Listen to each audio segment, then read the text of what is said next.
প্রিয় দর্শক, আপনাদের সবাইকে স্বাগত জানাচ্ছি এনটিভির স্বাস্থ্য বিষয়ক নিয়মিত আয়োজন স্বাস্থ্য প্রতিদিন অনুষ্ঠানে। আপনাদের সাথে আছি আমি ডাক্তার সাদিয়া ফাতেমা কবির। দর্শক, আমরা যে বিষয়টি নিয়ে আলোচনা করব তা হলো অ্যান্টিবায়োটিক রেজিস্ট্যান্স ও তার বর্তমান প্রেক্ষাপট। এই বিষয়ে আলোচনা করার জন্য আমাদের স্টুডিওতে উপস্থিত থাকছেন এ বিষয়ের একজন বিশেষজ্ঞ। চলুন পরিচিত হই আমাদের আজকের অতিথির সাথে। ডাক্তার আবু সাইদ মোহাম্মদ মোসাদ্দেক 1970 সালের জানুয়ারিতে নওগাঁ জেলায় জন্মগ্রহণ করেন। তিনি 1994 সালে রাজশাহী মেডিকেল কলেজ থেকে এমবিবিএস ডিগ্রি অর্জন করেন। এরপর তিনি চিকিৎসা বিজ্ঞানে উচ্চতর এমফিল ডিগ্রি লাভ করেন। বর্তমানে তিনি উত্তরা আধুনিক মেডিকেল কলেজের ফার্মাকোলজি বিভাগের অধ্যাপক ও বিভাগীয় প্রধান হিসেবে কর্মরত আছেন। স্যার, আপনাকে স্বাগত জানাচ্ছি আমাদের অনুষ্ঠানে। এনটিভিকেও স্বাগত আমাকে আমন্ত্রণ জানানোর জন্য। স্যার, আমাদের আজকের আলোচনার বিষয় যেহেতু অ্যান্টিবায়োটিক রেজিস্ট্যান্স ও বর্তমান প্রেক্ষাপট, আমি প্রথমে একটু জানতে চাইবো যে অ্যান্টিবায়োটিক রেজিস্ট্যান্স বলতে আমরা কি বুঝি? অ্যান্টিবায়োটিক রেজিস্ট্যান্স একটা সিম্পল জিনিস। যখন আমরা অ্যান্টিবায়োটিক কোনো রোগ সংক্রমণের চিকিৎসার জন্য দেই, তখন ব্যাকটেরিয়া তখন নিজেকে পরিবর্তন করে ফেলে। পরিবর্তন করার ফলে সেই অ্যান্টিবায়োটিকের কার্যকারিতা কমে যায় এবং ব্যাকটেরিয়াটা অনেক দিন বেঁচে থাকে এবং নতুন নতুন রোগ সংক্রমণ করে থাকে, যা চিকিৎসা করার সত্যি অনেক দূরও হয়ে দাঁড়ায়। এটাকেই অ্যান্টিবায়োটিক রেজিস্ট্যান্স বলে। আচ্ছা স্যার, এই যে অ্যান্টিবায়োটিক রেজিস্ট্যান্স এটা কেন হচ্ছে বা কিভাবে হচ্ছে? একটা জিনিস হতে পারে যে অ্যান্টিবায়োটিক যখন দেওয়া হচ্ছে তখন আমি আগেও বলেছি যে ব্যাকটেরিয়া তাকে পরিবর্তন করে ফেলে। পরিবর্তন করার ফলে অ্যান্টিবায়োটিকটা কাজ করে না। এই পরিবর্তনটা যেভাবে হয়ে থাকে সেটা হচ্ছে মলিকুলার মেকানিজমের মাধ্যমে। সেটা যেমন জেনেটিক সিকোয়েন্সটা চেঞ্জ করে ফেলে, জিনে পরিবর্তন করে ফেলে, অথবা ব্যাকটেরিয়া তার অন্য কোনো প্রজাতি থেকে নতুন জিন নিয়ে নিজেকে ওই অ্যান্টিবায়োটিকের বিরুদ্ধে প্রতিরোধ গড়ে তোলে। আর অন্যভাবে যদি আমরা দর্শকের জন্য সাধারণভাবে আমরা যদি বলি, অ্যান্টিবায়োটিক যখন ব্যবহার করা হয়ে থাকে, জীবাণু তার এগেনস্টে একটা এনজাইম তৈরি করতে, যা ওই ব্যাকটেরিয়া ওই অ্যান্টিবায়োটিকটাকেই ভেঙে ফেলে। তার ফলে আর অ্যান্টিবায়োটিক কাজ করতে পারে না। অথবা অ্যান্টিবায়োটিক যখন ব্যবহার করা হয়ে থাকে তখন সেখানে ব্যাকটেরিয়ার কোষের মধ্যে অ্যান্টিবায়োটিকটা কম প্রবেশ করতে পারে অথবা নাও প্রবেশ করতে পারে। আচ্ছা, এইরকম আরও কিছু কারণ আছে যার জন্য অ্যান্টিবায়োটিক রেজিস্ট্যান্স ডেভেলপ করে। আচ্ছা স্যার, এই যে অ্যান্টিবায়োটিক রেজিস্ট্যান্স এখন শোনা যাচ্ছে যে বাংলাদেশে এবং সামগ্রিক বিশ্বেও যে এটা যে বিস্তার লাভ করছে, এই বিস্তারটা কেন লাভ করছে? এই বিস্তারটা লাভ করার জন্য এখন বাংলাদেশের প্রেক্ষাপটে যদি আমি বলি, তাহলে প্রধান কারণটা হচ্ছে অযৌক্তিক অপ্রয়োজনীয় ব্যবহার অ্যান্টিবায়োটিকের। যেখানে দরকার নেই সেখানে অ্যান্টিবায়োটিক আমাদের ব্যবহার হচ্ছে। আর একটা কারণ যেটা হতে পারে, যেটা হচ্ছে যে অ্যান্টিবায়োটিকের আমি যখন ওষুধের দোকানে যাচ্ছি, ওষুধের দোকানদার আমাকে অ্যান্টিবায়োটিক দিচ্ছে। এই যে এইভাবে ব্যবহারটা, এইভাবে পাওয়াটা, এই যে ফ্রিলি যেটা পাচ্ছি আমি অ্যান্টিবায়োটিক ওষুধের দোকান থেকে, সেটা একটা বিরাট কারণ। অনভিজ্ঞ এবং অজ্ঞ ব্যবহার। হ্যাঁ, অজ্ঞ ব্যবহার। আচ্ছা, যেখানে দরকার নেই সেখানেও ব্যবহার। আচ্ছা স্যার, বিশ্বব্যাপী বিস্তার লাভের কারণও কি এগুলোই? বিশ্বব্যাপী বিস্তার লাভের কারণও এটা। তার সাথে সাথে আরও যেটা WHO বিশ্ব স্বাস্থ্য সংস্থা যেটা বলেছে সেটা হচ্ছে এটা একটা কারণ, অযৌক্তিক অপ্রয়োজনীয় ব্যবহার। যদি হসপিটাল এবং ক্লিনিকের অপরিচ্ছন্নতা, ত্রুটিপূর্ণ স্বাস্থ্যবিধি। আর একটা জিনিস আছে যেটা হচ্ছে মানবদেহের ক্ষেত্রে না, কৃষিক্ষেত্রে এবং পশু ক্ষেত্রে অ্যান্টিবায়োটিকের অযাচিত ব্যবহার। আবার তারপরে যেটা হচ্ছে যে অ্যান্টিবায়োটিক যখন আমরা ব্যবহার করছি সেটা রোগ সংক্রমণের জন্য ব্যবহার করি, তখন দেখা যাচ্ছে অ্যান্টিবায়োটিক যতদিন ব্যবহার করার জন্য একজন চিকিৎসক নির্দেশনা দিয়েছে তা না করা, আবার একটু ভালো হয়ে গেছে আমি অ্যান্টিবায়োটিক ব্যবহার বন্ধ করে দিলাম। এই জিনিসটা খুবই গুরুত্বপূর্ণ। এগুলোই কারণ। স্যার, অ্যান্টিবায়োটিক রেজিস্ট্যান্সের যে বর্তমানে বাংলাদেশের প্রেক্ষাপটটা কি? বাংলাদেশে এখানে একটা জিনিস, যে বাংলাদেশে কোনো জাতীয় এইরকমভাবে তথ্য নাই। আচ্ছা, যে ক্ষুদ্র ক্ষুদ্র কিছু তথ্য আছে, যেমন আমাদের নিজস্বই কিছু একটা পরীক্ষা আছে, আমরা একটা পরীক্ষা করেছি আমাদের কলেজে, সেখানেও দেখা গেছে যে অ্যান্টিবায়োটিক রেজিস্ট্যান্সের কতগুলো খুবই ভয়াবহ অবস্থা। কিন্তু জাতীয় তথ্য ভাণ্ডার অথবা তথ্য সংরক্ষণের কোনো এখন পর্যন্ত কোনো সেরকমভাবে তৈরি হয় নাই। আচ্ছা এটা তো একটা ব্যর্থতা বলা যেতে পারে। অবশ্যই এটা আমাদের সামনে আগিয়ে নিতে হবে এটাকে। আচ্ছা স্যার, তাহলে সেই ক্ষেত্রে বর্তমান প্রেক্ষাপট সম্পর্কে যদি আমরা জানতে চাই, তাহলে সামগ্রিকভাবে বাংলাদেশের ক্ষেত্রে আপনার মতামত কি থাকবে, যে অ্যান্টিবায়োটিক রেজিস্ট্যান্সের যদি বর্তমান বাংলাদেশের প্রেক্ষাপটটা আমরা জানতে চাই? আমি এক্ষেত্রে একটু গ্লোবালের একটা জিনিসই আমি বলবো। গ্লোবালি আপনার অ্যান্টিবায়োটিক রেজিস্ট্যান্সের জন্য প্রত্যেক বৎসর 7 লাখ লোক মারা যায়। আচ্ছা তার মধ্যে ইউরোপে শুধু 23,000 আর উত্তর আমেরিকার 25,000। আচ্ছা আর এরপরে যতটুকু থাকে সেটা আফ্রিকা এবং এশিয়া মহাদেশে। আচ্ছা তাহলে দুইটাই অন্যতম মহাদেশ। আমার মনে করি যে এইখানেই মেজর ডেথগুলো হচ্ছে, মারা যাচ্ছে রোগীগুলো অ্যান্টিবায়োটিক রেজিস্ট্যান্সের জন্য। আচ্ছা স্যার, এই যে আপনি বললেন যে অ্যান্টিবায়োটিক রেজিস্ট্যান্সের জন্য যে বছরে 7 লাখ রোগী মারা যাচ্ছে, স্যার এই যে মৃত্যু হার তো বৃদ্ধি পেয়েছে আগের তুলনায়। হ্যাঁ, আগের থেকে বৃদ্ধি পাচ্ছে। তবে স্যার, তাহলে স্যার আমি যদি জানতে চাই যে এই বৃদ্ধি প্রাপ্তির কারণটা কি? এই বৃদ্ধি প্রাপ্তির কারণ আবার আমি যদি বলি যে অযাচিতভাবে অ্যান্টিবায়োটিকের ব্যবহার প্রথম কারণ। আবার আরেকটা জিনিসও আমরা যেটা বলা হয় না যে যেটা নতুন অ্যান্টিবায়োটিকের আবিষ্কার না হওয়া। আচ্ছা তার সাথে সাথে আমি কিছুক্ষণ আগে যেটা বলেছি যে ত্রুটিপূর্ণ স্বাস্থ্যবিধি, অ্যান্টিবায়োটিকের অযাচিত ব্যবহার, তারপরে অপরিচ্ছন্নতা, কৃষি এবং পশুপালন ক্ষেত্রে অ্যান্টিবায়োটিকের অযাচিত ব্যবহার। আচ্ছা স্যার, এই যে অ্যান্টিবায়োটিক রেজিস্ট্যান্স, তার মানে তো বেশ দ্রুত এবং খুব ভয়াবহ একটা আকার ধারণ করতে চলেছে। তো স্যার ভবিষ্যতে এর সম্পর্কে কি কি সমস্যা হতে পারে? এখানে আমি ব্রিটিশ অর্থনীতিবিদ জিম ওনিল 2014 সালের ডিসেম্বরে একটা সমীক্ষা উনি প্রকাশ করেছেন যে যদি এই অবস্থা চলতে থাকে তাহলে 2050 সালে অ্যান্টিবায়োটিক রেজিস্ট্যান্সের ইনফেকশনের জন্য 1 কোটি লোক মারা যাবে সারা পৃথিবীতে প্রত্যেক বৎসর। তার মধ্যে যদি আমরা চিন্তা করি তাহলে এশিয়া মহাদেশে 47,50,000 লোক মারা যাবে। সেইটার একটা সদস্য দেশ হিসাবে আমাদের দেশেও ভয়াবহ আকার ধারণ করবে। আচ্ছা স্যার, তাহলে 2050 সাল নাগাদ যেহেতু আমরা একটা মোটামুটি হিসাব জেনেছি, এই ক্ষেত্রে ঠিক এর পরবর্তীতে কি কি ভয়ঙ্কর, কি ধরনের ভয়াবহ পরিস্থিতি আমরা মুখোমুখি হতে পারি, সে সম্পর্কে কি কোনো কিছু জানা গেছে কিনা?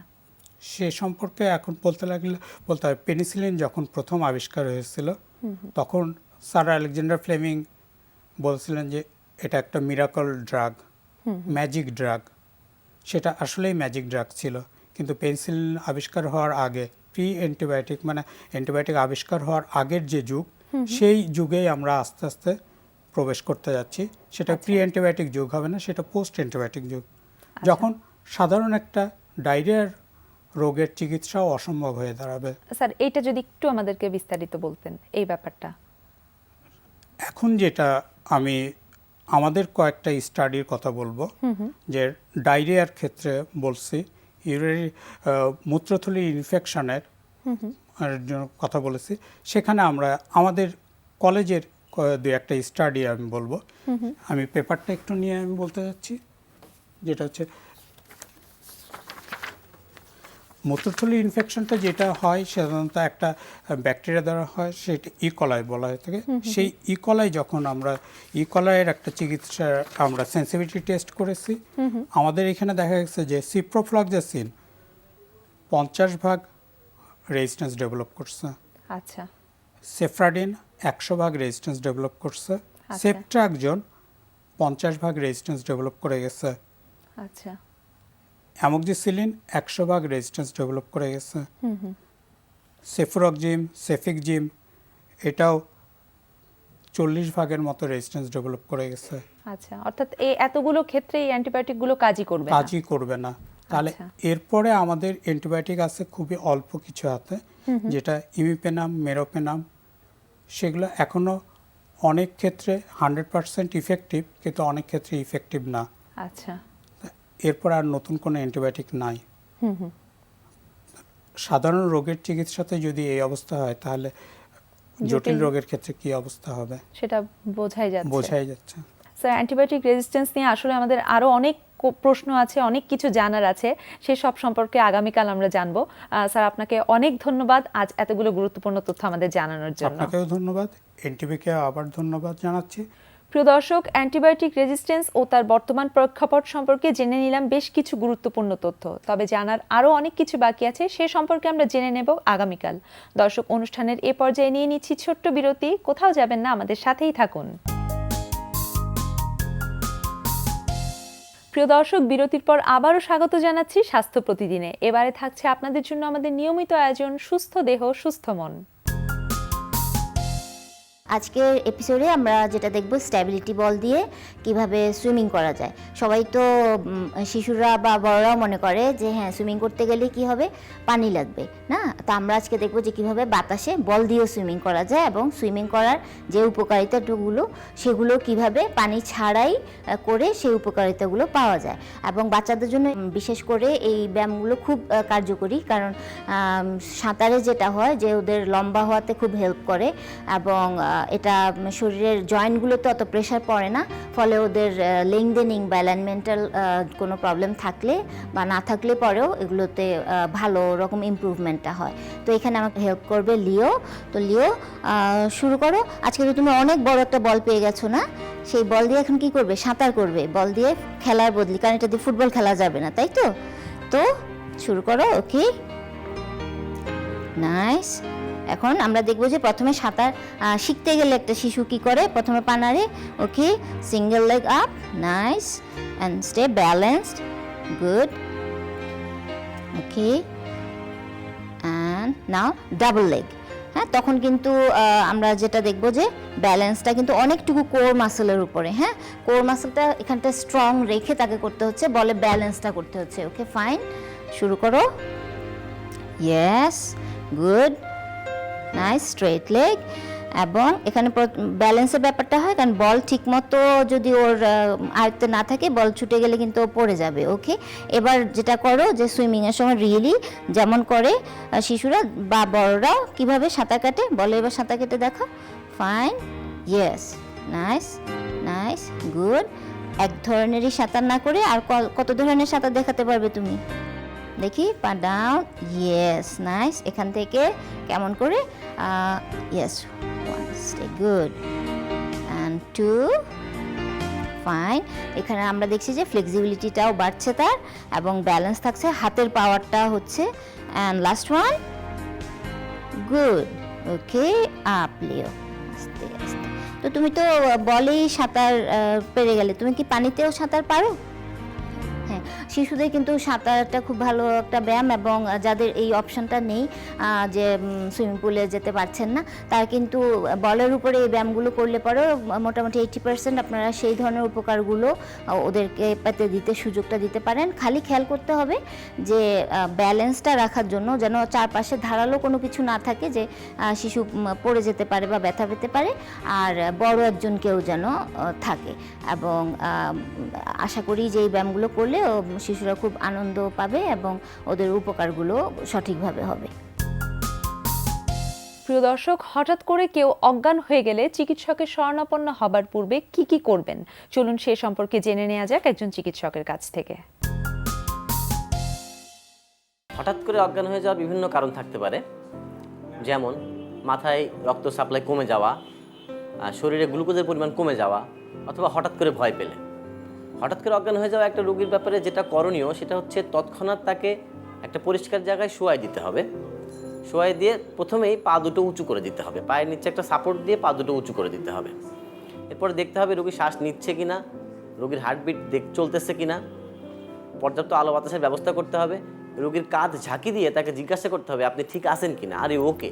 এরপরে রোগীর শরীরের টাইট কাপড় চোপড়গুলোকে যদি ঢিলা করে দেওয়া যায়, এবং এক্ষেত্রে সাধারণত আমরা যেটা করি, রোগীর অজ্ঞান হওয়ার কারণ অনুসন্ধান করে সেই অনুযায়ী চিকিৎসা দিই। উপস্থিত আশেপাশে যারা থাকবেন তাদের যেটা করণীয় সেটা হচ্ছে যে ওই মুহূর্তে রোগীকে চিকিৎসকের কাছে নিয়ে যাওয়া, পার্শ্ববর্তী হাসপাতালে নিয়ে যাওয়া। আর যদি জানা থাকে যে রোগী ডায়াবেটিক আগে থেকে জানা থাকে, সেক্ষেত্রে জ্ঞান ফেরার সাথে সাথে মুখে চিনির শরবত অথবা আগেই যদি ব্যবস্থা করা যায় শিরায় গ্লুকোজ স্যালাইন দিতে হবে। প্রিয় দর্শক, এবারে থাকছে আপনাদের জন্য আমাদের আজকের হেলথ টিপস। যারা চোখে কন্টাক্ট লেন্স ব্যবহার করেন তারা কখনো লেন্স পরা অবস্থায় সুইমিং পুলে সাঁতার কাটবেন না, কারণ সুইমিং পুলের পানি অনেকে ব্যবহার করেন বলে এখান থেকে চোখে ভাইরাল ইনফেকশন হতে পারে।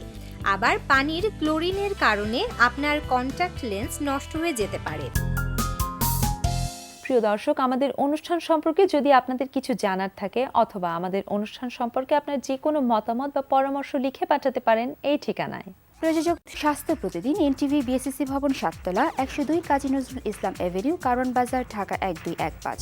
ফ্যাক্স 914338 থেকে 7 পর্যন্ত, অথবা ইমেল করুন স্বাস্থ্যপ্রতিদিন@ntvbd.com এই ঠিকানায়। প্রিয় দর্শক, স্বাস্থ্য প্রতিদিনের আগামী পর্বে আপনাদের জন্য যা থাকছে: অ্যান্টিবায়োটিক যখন যেখানে দরকার তখন সেখানেই শুধু চিকিৎসক ব্যবহার করবেন। যেমন আপনাকে সাধারণ যদি বলি, ডায়রিয়ার চিকিৎসার জন্য অ্যান্টিবায়োটিক দরকার আছে, কিন্তু সব ডায়রিয়ার জন্য দরকার নাই। যেটা ভাইরাস দ্বারা হচ্ছে তার ক্ষেত্রে অ্যান্টিবায়োটিকের কোনো রোল নেই, ভূমিকা নেই, সেক্ষেত্রে আমি দিব না। সেটা দেওয়ার জন্য কখন অ্যান্টিবায়োটিক ব্যবহার করব, যথাযথ পরীক্ষার মাধ্যমে নিশ্চিত হয়ে আমি নির্দিষ্ট অ্যান্টিবায়োটিকটা ব্যবহার করব। এবং অ্যান্টিবায়োটিক রেজিস্ট্যান্স যাতে না হয় সেজন্য চিকিৎসকরা ওষুধ প্রশাসন এবং স্বাস্থ্য প্রশাসন এবং সরকারকে যেটা বলতে পারে যে অ্যান্টিবায়োটিক ব্যবহারের একটা জাতীয় নীতিমালা প্রণয়ন করা উচিত, সুনির্দিষ্ট জাতীয় নীতিমালা প্রণয়ন করা উচিত এবং একটা কর্মপরিকল্পনা প্রণয়ন করা উচিত।